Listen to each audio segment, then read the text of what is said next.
Hello guys, welcome to Tutorly. So in today's video, I'm going to show you exactly how to recreate video from text using OPENART AI, so you can turn a written idea into a complete AI-generated video with the right look, motion, and style. We'll walk through the exact settings you need, explain what each option does, and share a few tips so your first render looks great without any guesswork. This way, you're not just clicking random buttons. You'll understand how each setting affects the final result, which makes it much easier to create a video that matches your idea. Start by opening your browser and heading to the OPENART AI site. From the main suite, go into the video creation area. If you're prompted to sign in, do that first so your settings and renders are saved. Signing in also helps you keep track of your previous generations, which is useful if you want to compare versions or come back later to improve a project.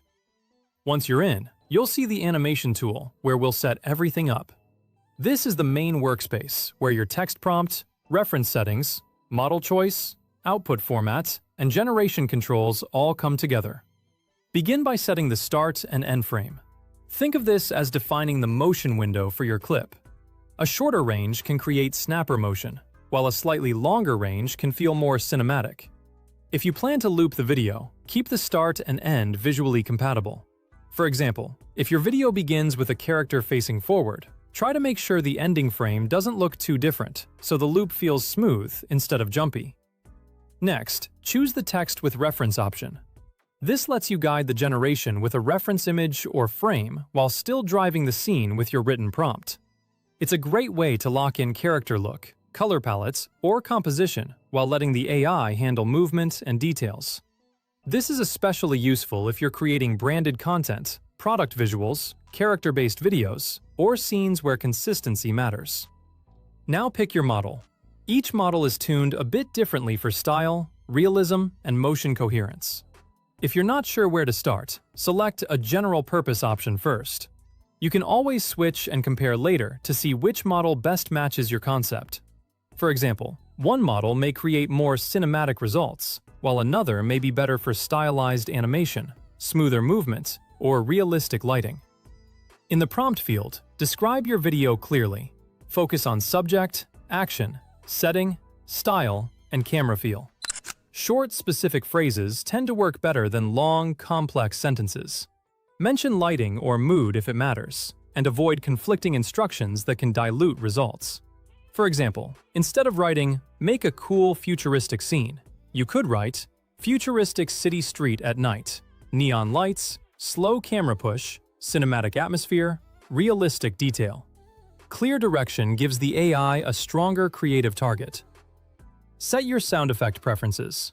You can keep it silent, add ambient sound, or choose effects that complement the scene.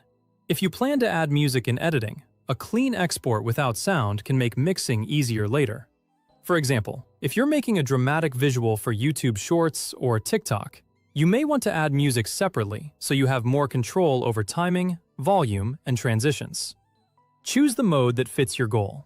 Some modes lean into creative variation, while others prioritize consistency with your reference. If matching the look is critical, pick the more faithful option. If you want experimentation, pick the more exploratory one. This choice depends on your project. For a product video, consistency may matter more. For a concept art clip or creative experiment, a more exploratory mode can give you surprising and interesting results. Configure your output. Select the aspect ratio, resolution, and duration that match where you'll publish. Square or vertical is great for social feeds. Widescreen fits presentations and video platforms. Higher resolutions look sharper, but take longer to render. If you're creating for Instagram Reels, TikTok, or YouTube Shorts, vertical is usually the best choice. If you're making a website banner, YouTube video, or cinematic scene, widescreen may look more professional. Decide on your batch size. More batches generate multiple variations at once, which is ideal for quick comparisons, but it will use more credits and time. Starting small is efficient when you're still dialing in the prompt. A good workflow is to generate 1 or 2 versions first, review what works, then increase the batch size once your prompt and settings are more accurate. Finally, click Generate. Watch the progress, then preview your video. If something feels off, tweak the prompt, mode, or frames, and generate again until you're happy with the result. Pay attention to movement, lighting, subject consistency, and whether the video matches your original idea.